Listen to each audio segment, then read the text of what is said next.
भागवत जी जिस फल को या जिस औषधि को सबसे ज्यादा बढ़ाई करते हैं, बखान करते हैं, वो मैंने बताया त्रिफला चूर्ण है।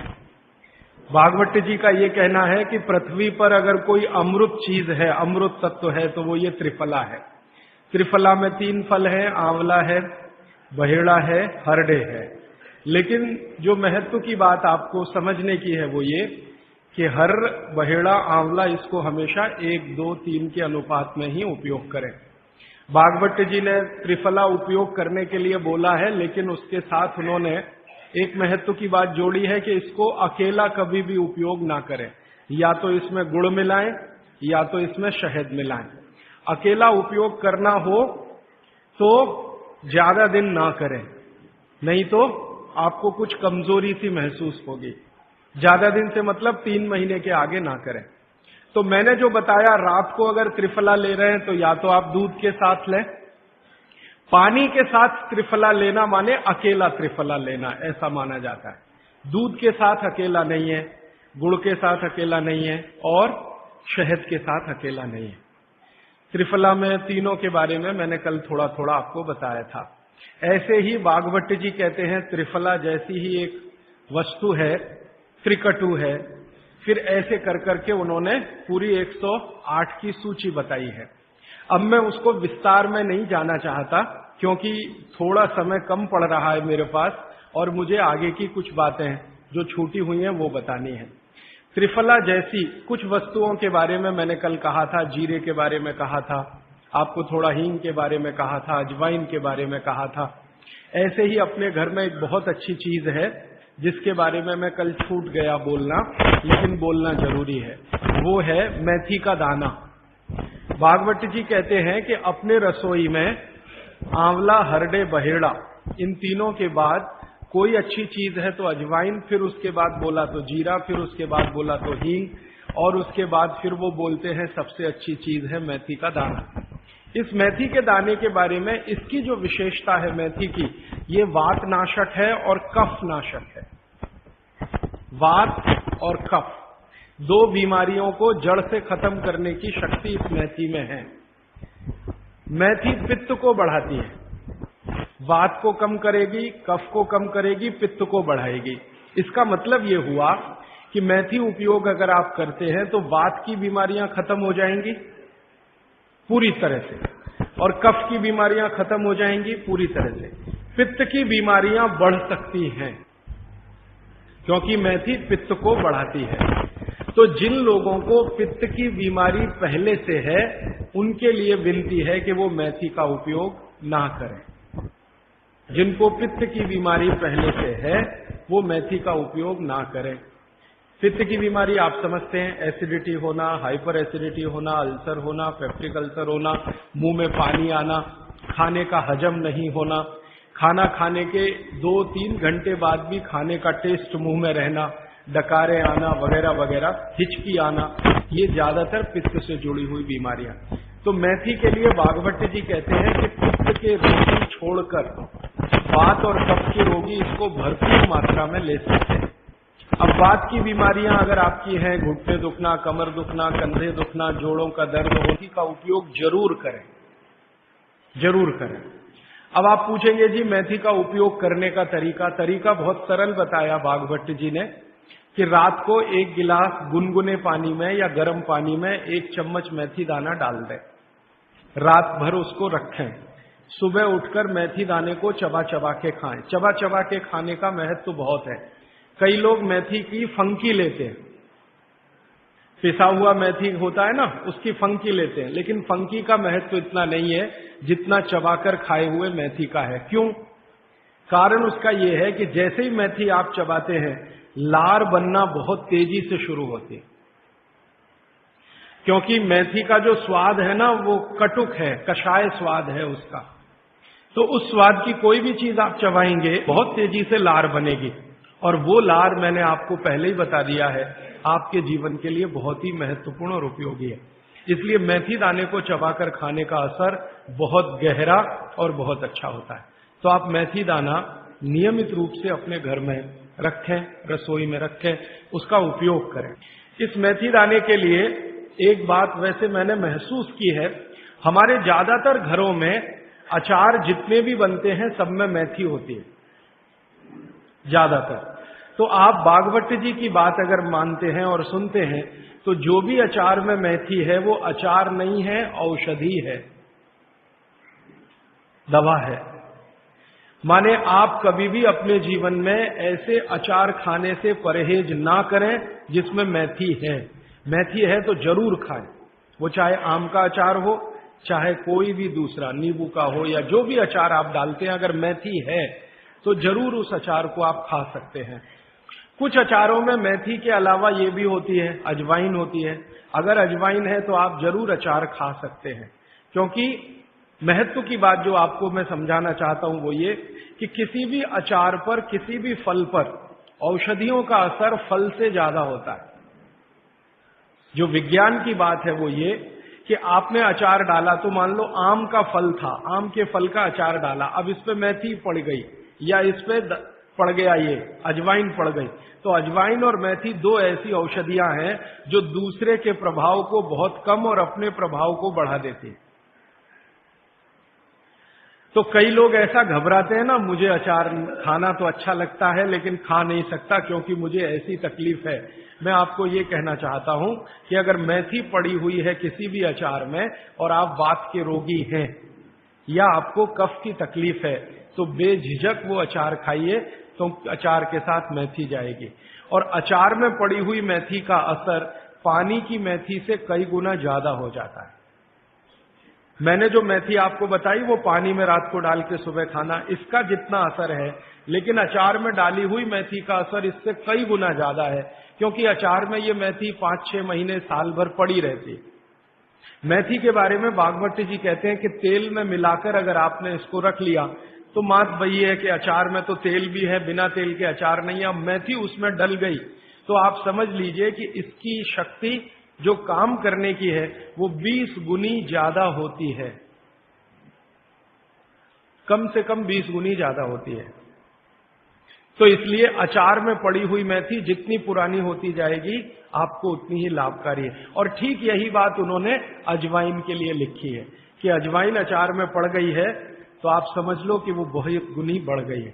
अब मैं ये दूसरे तरह से सोचता हूं कि हमारे घर में जो माताएं बहनें हैं वो कितनी वैज्ञानिक हैं कि अचार के रूप में मेथी को या अजवाइन को इस तरह से डालती हैं। वो अनजाने में कितना बड़ा विज्ञान का काम कर रही हैं। जानकर करें तो आप सोचो कितना गर्व हो, कितना गौरव हो, लेकिन अनजाने में वो कर रही हैं। तो ये बात मैं विशेष रूप से आपके ध्यान में लाना चाहता हूं कि जिस घर की माताएं अचार बनाना जानती हैं वो बहुत वैज्ञानिक है। भले उन्होंने अपनी मां से सीखा हो या दादी मां से सीखा हो या नानी मां से सीखा हो, अनजाने में आपने एक ऐसी चीज सीख ली है जो दुनिया के बड़े बड़े डॉक्टर नहीं जानते। कोई भी MBBS MD डॉक्टर से पूछ के देख लीजिए, उसके बारे में कुछ नहीं जानता। और चूंकि वो जानता नहीं है तो अनजाने में कह देता अचार मत खाओ जी, हाँ नहीं तो ये हो जाएगा वो हो जाएगा। उसको ये मालूम नहीं है कि मेथी दाने का अचार है, अजवाइन का अचार है, जीरे का अचार है, तो ये जीरा है, मेथी दाना है, अजवाइन है, हींग का अचार एक बनता है। तो बागवती जी कहते हैं कि जितने तरह के फलों के अचार हम बनाते हैं उसमें आयुर्वेदिक औषधि अगर पड़ गई है तो वो फल का असर कम है, औषधि का असर ज्यादा है। और आयुर्वेद की औषधियों को कुछ विशेष कॉम्बिनेशन में तेल के साथ अगर आप उपयोग कर रहे हैं तो असर सबसे ज्यादा है। माने बागवट जी के हिसाब से अचार आप जरूर खाएं, लेकिन इसमें उन्होंने बोला है कि अचार महत्व की बात है कि उसमें या तो मेथी हो, या तो अजवाइन हो, या तो जीरा हो, या तो हींग हो, दालचीनी हो, जो भी है, औषधि के बिना अचार ना खाएं। ये है उनका सूत्र। थोड़ा आगे बढ़ते हैं। वो हमारे रसोई घर में एक चीज के बारे में बहुत बखान करते हैं, माने बहुत बढ़ाई करते हैं। वो ये कहते हैं कि जो लोग खाने के बाद पान खाते हैं चूना मिलाकर, वो जिंदगी भर वात के रोगी होंगे नहीं। जो खाने के बाद पान खाते हैं चूना मिलाकर, वो जिंदगी भर वात के रोगे होंगे नहीं। माने चूना वो बोलते हैं सबसे बेहतरीन वातनाशक औषधि है। मेथी का दाना तो है ही, चूना उससे थोड़ा 1 डिग्री ऊपर है। मेथी दाने से चूना सबसे अच्छी वातनाशक औषधि है। चूने के बारे में भागवत जी का बहुत बहुत रिसर्च है, बहुत रिसर्च है, और वो ये कहते हैं कि ये भगवान की दी हुई प्रचंड मात्रा में अद्भुत ऐसी चीज है जो आपके वात के सब रोगों को दूर करेगी। माने घुटने दुखते हैं, कमर दुखती है, कंधा दुखता है, चूना खाइए। फिर वो कहते हैं कि इतना ही नहीं, शरीर में कैल्शियम जो है ना, कैल्शियम ये एक घटक है, माइक्रो न्यूट्रिएंट इसको कह सकते हैं अंग्रेजी में, सूक्ष्म पोषक तत्व है। ये कैल्शियम के बारे में जो गंभीर बात है आज के विज्ञान के हिसाब से जो मैं कहना चाहता हूं, भागवत जी ने तो 3500 साल पहले कह दिया, आज का विज्ञान उसको प्रूव कर रहा है, कंफर्म कर रहा है। वो ये कि कैल्शियम की कमी अगर शरीर को है तो आपको 20 नहीं 50 बीमारियां आएंगी। कैल्शियम की कमी अगर है शरीर को तो 50 बीमारियां आएंगी। क्या क्या आ सकता है? हर तरह का दर्द आपको होगा, हर तरह का, मांसपेशियों का दर्द, हड्डियों का दर्द, सब तरह का। हड्डियों की जितनी विकृतियां हैं वो सब कैल्शियम की कमी से आएंगे। हड्डियों के जितने रोग हैं वो सब कैल्शियम की कमी से आएंगे। फिर वो कहते हैं कि रक्त के बहुत सारे रोग कैल्शियम की कमी से आते हैं, रक्त के रोग, खून की बीमारी। फिर वो कहते हैं कि बहुत सारे कफ के रोग कैल्शियम की कमी से आते हैं। तो कैल्शियम कम नहीं होने देना चाहिए। जो विज्ञान आज का कहता है, आधुनिक विज्ञान ये कहता है कि कैल्शियम वो माइक्रो न्यूट्रिएंट है, वो सूक्ष्म पोषक तत्व है जिसके शरीर में रहने पर ही दूसरे सूक्ष्म पोषक तत्व उपयोगी होते हैं। ये 12-15 साल का रिसर्च है, एक वाक्य में मैंने खत्म कर दिया। कैल्शियम की उपस्थिति में ही बाकी सभी सूक्ष्म पोषक तत्व उपयोगी होते हैं।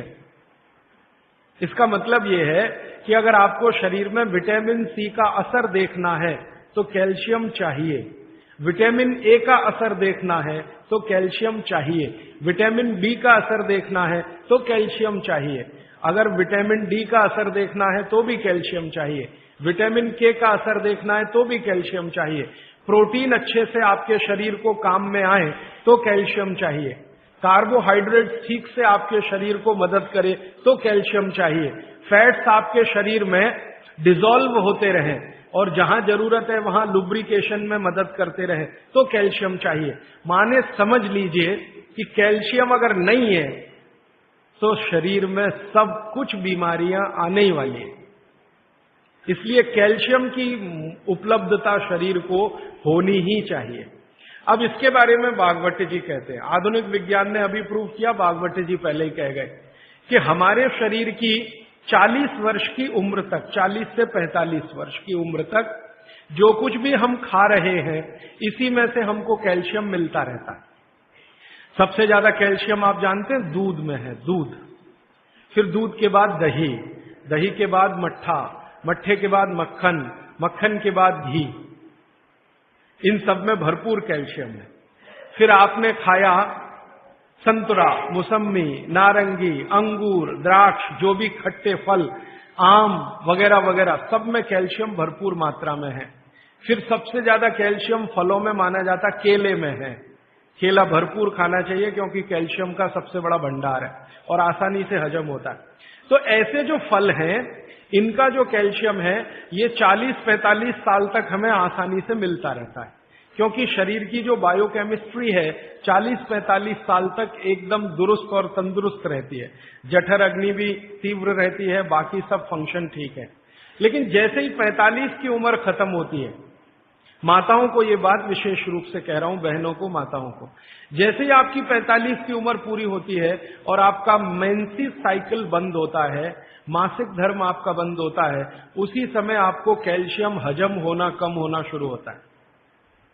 आप कितना भी ये सब चीजें खाएं, केला भी खाएं, ये भी खाएं, लेकिन कैल्शियम उतना पूर्ति नहीं करता, क्योंकि कैल्शियम को शरीर में डाइजेस्ट कराने वाला जो हार्मोन है वो तभी तक आपको है जब तक आपकी मासिक चक्र की शुरुआत है। मासिक चक्र बंद होते ही ये हार्मोन कम होता है। आप जानते हैं कई हार्मोन्स कम हो जाते हैं। तो कैल्शियम डाइजेस्ट होना बहुत मुश्किल होता है, तब आपको जरूरत पड़ती है कि बाहर से कैल्शियम लें। इसलिए सब माताएं इस बात को ध्यान दें और इसको गांठ बांध लें कि 45 की उम्र होते ही चूना खाएं, क्योंकि अतिरिक्त बाहर से कैल्शियम उसी से मिलेगा। चूना जरूर खाएं आप सबके लिए, और आपको भी है चूना खाएं, क्योंकि आपकी उम्र भी 45 की जब पूरी होगी तो ये जो कैल्शियम है वो आपके लिए पर्याप्त नहीं है, जो फलों से और सब्जियों से आ रहा है, कुछ अतिरिक्त चाहिए। और चूंकि बाकी सब माइक्रो न्यूट्रिएंट्स कैल्शियम की उपस्थिति में ही काम आएंगे, इसलिए इस पर ध्यान दीजिए। तो शायद इसलिए इस देश में एक परंपरा विकसित हुई है पान खाने की। ये पान खाने की परंपरा बहुत वैज्ञानिक है, बहुत ही वैज्ञानिक। जिसने भी शुरू की वो बागवट का पक्का चेला रहा होगा, बहुत समझकर उसने ये शुरू की। और ये अद्भुत है। अद्भुत मैं इसलिए कह रहा हूं कि भारत की सब जातियों में उत्तर से दक्षिण, पूरब से पश्चिम ये परंपरा है। कहीं भी चले जाओ, आप सिक्किम में चले जाओ, अरुणाचल में चले जाओ, वो भी पान खाते हैं। और आप धुर दक्षिण में आ जाओ तो यहां भी है, उत्तर में चले जाओ, कहीं भी चले जाओ। तो ये पान खाना भारतीय सभ्यता का एक बहुत महत्वपूर्ण अंग है जो स्वास्थ्य से जुड़ा हुआ है। बस ध्यान इतना ही रखिए कि पान जो है चूने का ही खाना है। पान जो है चूने का ही खाना है। पान कभी भी कत्थे वाला ना खाएं, क्योंकि कत्था आपके लिए उतना उपयोगी नहीं है। कत्था स्वाद के लिए आप उपयोग करते हैं, चूना औषधि के लिए उपयोग करते हैं। ये बात मैं एक बार पहले भी कह चुका हूं, आज फिर से इसलिए कह रहा हूं कि कुछ नए चेहरे मैं देख रहा हूं। कल बहुत सारे नए और आज भी बहुत सारे नए चेहरे आए हैं। अब वो ये जरूरी बात से वंचित रह जाए, इसलिए मैंने ये दोबारा से कहा है।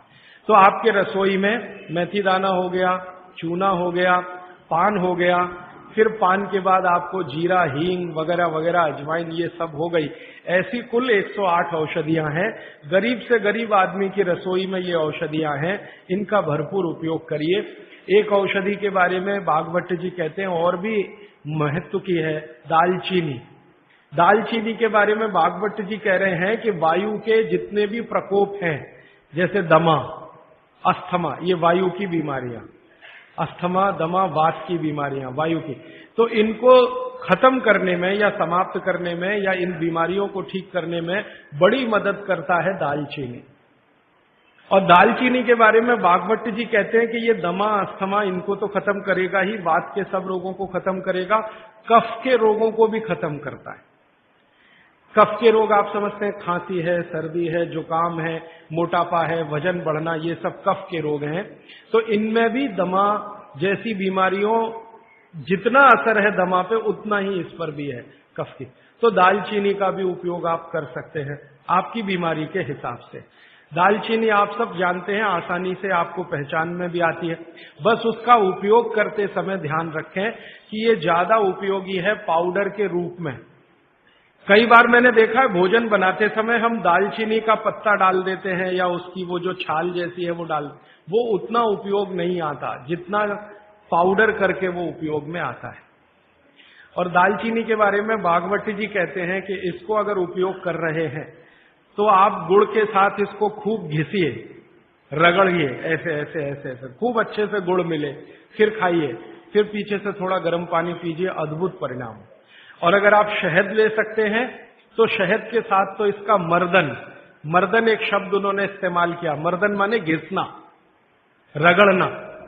तो वो कहते हैं कि खूब रगड़ करके, मर्दन करके शहद में ऐसे ऐसे ऐसे ऐसे 5-7 मिनट, फिर चाटिए और थोड़ा हल्का गुनगुना पानी पीजिए, तो आपके शरीर के कम से कम तो 50 रोग ये अकेला दालचीनी खत्म कर देगा, कम से कम 50। कफ के रोग और वात के रोग। तो ऐसी बहुत सारी चीजें अपने रसोई में हैं। अभी मैं थोड़ा आगे बढ़ता हूं, रसोई से बाहर निकलता हूं, क्योंकि रसोई में अगर मैं बोलूं तो और 3-4 दिन जाएगा। आपको और ज्यादा विस्तार से ये जानना है तो मैंने बार बार कहा है, पुस्तकें हैं। एक पुस्तक है जो रसोई घर पर ही केंद्रित है, जिसका नाम है स्वदेशी चिकित्सा। और एक दूसरी है सौंदर्य चिकित्सा, माने स्किन के जितने डिसीज हैं बाहर हैं आप ले जाइए। भागवत जी के ही सारे सूत्र हैं।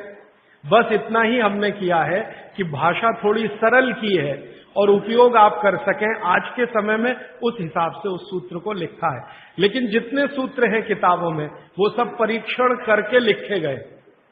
6-7 साल हमने खूब परीक्षण किया है, परिणाम मिले हैं तभी उनको लिखा है, ताकि किसी को फायदा तो हम दें अच्छा है, नुकसान किसी का ना हो हमारे कहने और करने से।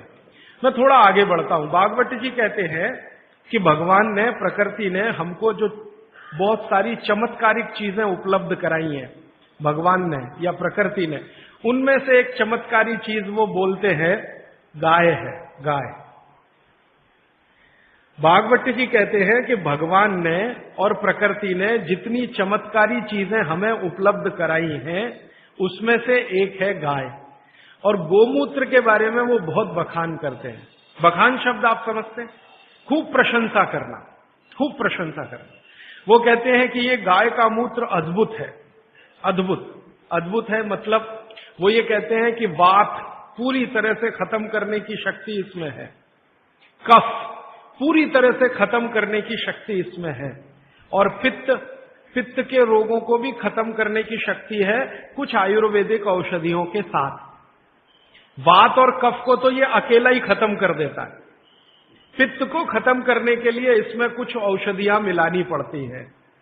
लेकिन वो कहते हैं कि जीवन में 3 तरह के जो जितने रोग हैं, वात, पित्त, कफ, इनकी कुल संख्या मैंने आपको सबसे पहले दिन बोली थी 148 रोग हैं लगभग भारत में।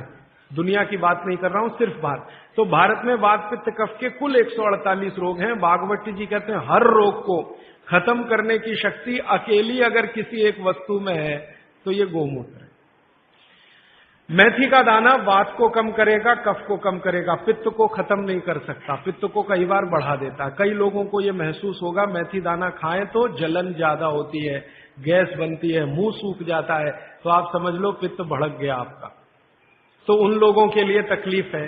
लेकिन वो कहते हैं कि यह गोमूत्र एक ऐसी चीज है जो वात, पित्त, कफ तीनों को सम में लाने के लिए सबसे ज्यादा मदद करता है। अब ये तो उन्होंने लिख दिया 3500 साल पहले, तो जरूर कुछ ऑब्जर्वेशन किए होंगे। हमको इस पर भरोसा कम होता था।